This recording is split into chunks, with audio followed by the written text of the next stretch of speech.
4 na taong nagsikap sa pag-aaral si Colonel Masungsong hanggang siya'y makatapos. So yung mga Muli nitong nakalagay dinalaw dyan, ang batang nooy hindi ko lang ibig nasa nitong libro yan. palakihin. So yung Si magiging sagot Bernadette mo, na nooy hanapin mo high lang school dito. student pa lamang. Try mo yung sagot to. Di ba? Madali lang. Bernadette, gabi na. Matulog na. Gabi na daw. Ako ba? Hayaan mo lang yan. Tingnan mo, balang araw, ako din magiging paboritong manunod niya. Mapagbiro ka talaga, no? Oh, ito na nga. Madalas na niyang binibisita sa bahay si Bernadette. Madalas na rin itong sinusundo sa paaralan si Bernadette at tagagawa ng kanyang mga assignment. Arthur, Salamat. gabi na. Dito ka na matulog. Wala namang problema sa amin. Huwag ka na mahiya. Saan ko kayo tingnan? Okay lang yun. Wala namang problema doon. Hindi naman sila magkatabi. Hindi na. Sige na, tulog na ako. Huwag ka na din umuwi. Gabi na, baka mapano ka pa sa labas. Sige.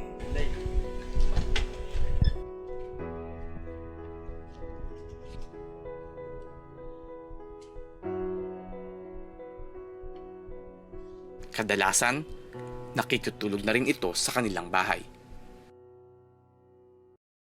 Oh, magdahan-dahan ka.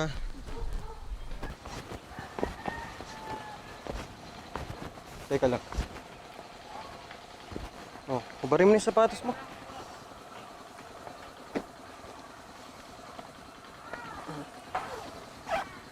Oh, tsinelas ka na lang. Eh, paano ka? Kuya. Siyempre, meron din ako.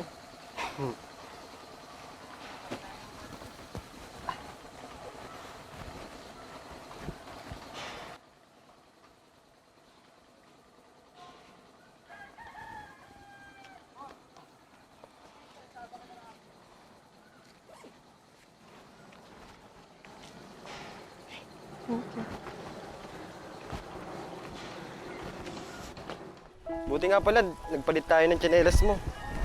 Sayang naman kasi yung sapatos kung gagamitin mo dito, di ba? Salamat ulit sa pag-atod, sa pagsundo sa akin. Oo naman. Basta sa susunod, lagi na tayo magbabaw ng tsinelas mo, ah. Kasi sayang naman yung sapatos kung pag ginamit mo dito. Sobrang ang naging pag-aalaga ni Arthur kay Bernadette. Kahit wala pa sa plano nitong ligawan ang dalaga, pati paglalaba, halos siya ang gumagawa.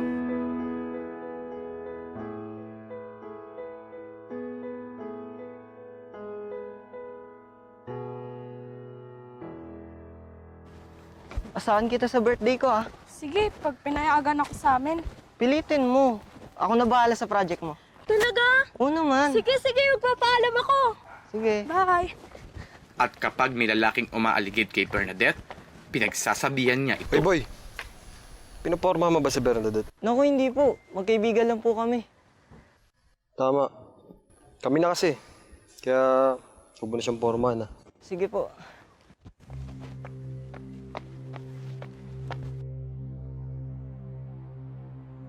Hindi kaagad kumuha ng board exam si Arthur. At dahil sa hirap ng buhay at sa pagnanais na makatulong sa kanyang magulang, nagtrabaho siya bilang isang security guard. Hoy, Masungsong! Halika nga rito! Nang makakita mo hinahanap mo! Bakit sir? May problema ba? Matagal na ako asar sa'yo eh! Akala mo kung sino ka! Ang yabang mo! Matagal na ako dito! Kung umasta ka, ang angas mo! Ang yabang mo!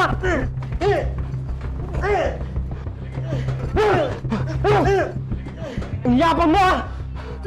Sa huling napasukan niya bilang OIC guard, may isa siyang kasamahan na naiinggit sa kanya di umano. At dahil sa pangyayari, ipinablatter siya at ipinatawag ng Chief of Police ng Carmona. Lumapit na lang po siya sa akin bigla at galit na galit po. Kung ano nang pinagsasabi niya sa akin eh. Saka siya yung unang nanapak. Umas! Ikaw nga yung unas namuntok sa akin eh! Huwag kayong magkawit dito. Makita nyo? Mukha ko bugbog ako! Huwag kayong magkawit dito. Dito kayo sa loob ng presinto. Sir, ikaw na bahala rito. Kuhanan ko ng statement na doon. Kung pangalan, Arthur Masungsong po. edad, 21 po. taga saan ka? Sir, taga Binyan, Laguna po ako. Nag-aaral ka ba? Oo sir. Ano tinapos mo? Graduate po ako ng criminology. Graduate ka mo ng criminology? Oo, sir. Bakit di ka magpulis? Bakit ka nagtatiga mag-security guard? Gusto mo bang magpulis? Oo naman, sir. May form ako dito para sa examination. Talaga, sir? Sige, sir. Sige. Gusto mo bang mag-PNPA? Sa PNPA, sir? Oo naman, sir. Sir, thank you po. Inilihim niya sa lahat ang pagkuha ng exam sa PNPA. Nalaman lang ng Inay! kanyang pamilya Itay! na nag-exam siya sa PNPA nang makapasa na ito. Nakapasa po ako sa PNPA. PNPA? Oo, Nay. Philippine National Police Academy, di ba? Oo, Tay. Training school para sa pagpupulis. Ipagdasal niyo po na makapasa ako sa training. Pangarap ko po talaga maging pulis eh. Makakapasa ka, anak. Susuportahan ka namin ng tatay mo. Di ba, Tay? Thank you po. Ang galing na anak ko. Dito nagsimulang manligaw si Arthur Okay kay naman. Bernadette. Alam mo, masarap to. Binili ko pa sa Binyan to, ha. Para sa'yo. Oo nga, ang sarap nga. Di ba? Sabi sa'yo eh.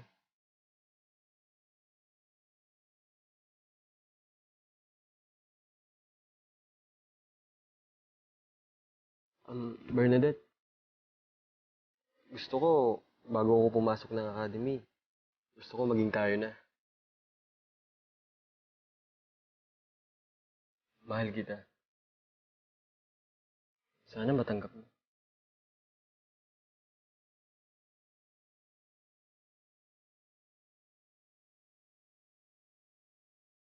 Nasa tamang edad na ako. Kaya pwede Di na. rin nagtagal, Mahal din kita sinagot noon niya pa. ito. Yes!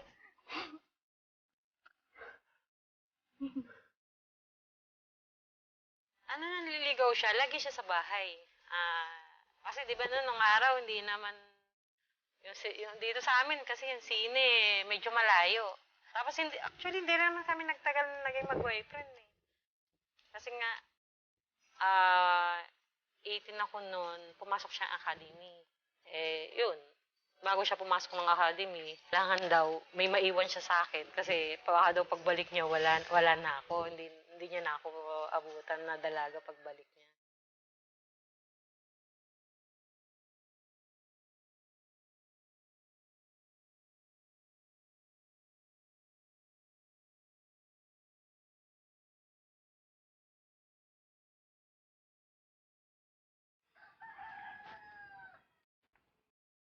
Anak, ilang sulat na yung pinadadala mo. Wala naman siyang sagot.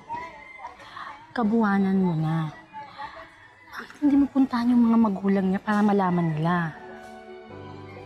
Nay, nakakahiya naman po. Baka po busy lang si Arthur, kaya hindi niya nasasagot yung mga sulat ko para sa kanya. Pero Nay, alam ko po, pag nalaman yung buntis ako, pananagutan niya to. Anak, mahirap umasa. Pero kami mga magulang mo, laging narito para suportahan ka. Thank you, Nay. Thank you, Tay. Samahan ka na, no? Samahan ka na. Oo, saan mo, ingatan mo yan. Gumagalaw na siya. Ikaw masyadong nag-aaral.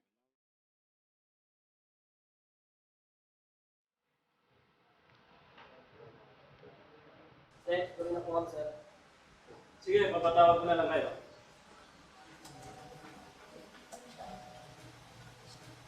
Sir, good afternoon po. Magpapadala po sana ulit ako ng sulat. Sige, lapag mo lang dito.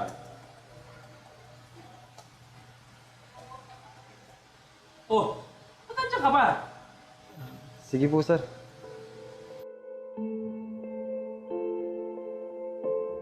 Actually, hindi niya naman alam kasi nabuntis ako noon. Yung pamilya niya, nalaman lang na nanganak na ako.